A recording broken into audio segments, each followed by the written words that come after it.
Salam, bu gün biz sizinlə Excel-də subtotal funksiyası haqqında danışacağıq. Qarşımızda belə bir cədvəl var. İşçilərin yanvar ayı üzrə olan satışları. Biz yanvar ayı üzrə olan satışların cəmini sum funksiyası ilə edəcəyik. Sum funksiyasının qısa yolu olan alt və bərabərdir kombinasiyasından istifadə edirik və yekun cəmi görürük. 5500 manat.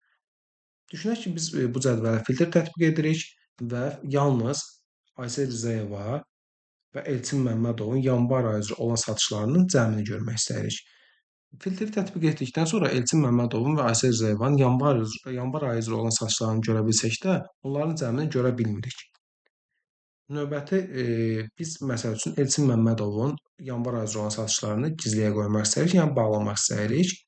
Gördüyümüz kimi Elçin Məmmədov yanvar ayı üzrə 600 manat satış etsə də, biz onu gizliyə qoyduqda cəmdə heç bir dəyişiklik olmadı.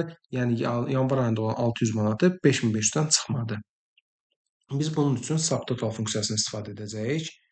Gəlin birlikdə yazaq. Subtotal. Qarşımıza belə bir menyu açılır. Biz burada ən sonuncu, yəni 109-cu yazılanı seçirik. 109-sum. Daha sonra isə nöqtə vergül, bizə lazım olan aralığı seçirik. Mənə lazım olan aralıq B2 və B11 aralığıdır. Mötərizəni bağladıqdan sonra Enter-ə klikləyirik. Gördüyümüz kimi 5500 nəticəsini alır təbii ki. Amma bayaq dediklərimizi tətbiq edək. Məsəl üçün, Elçin Məmmədovun yanvar ayı üzrə olan satışlarını gizlədək. Gördüyümüz kimi nəticə dəyişib 4900 oldu. Və yaxud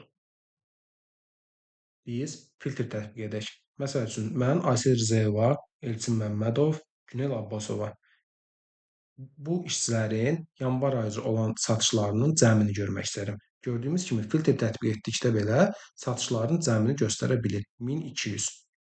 Bu cür maraqlı məlumatlar üçün kanalı izləməyi və abunə olmağı unutmayın.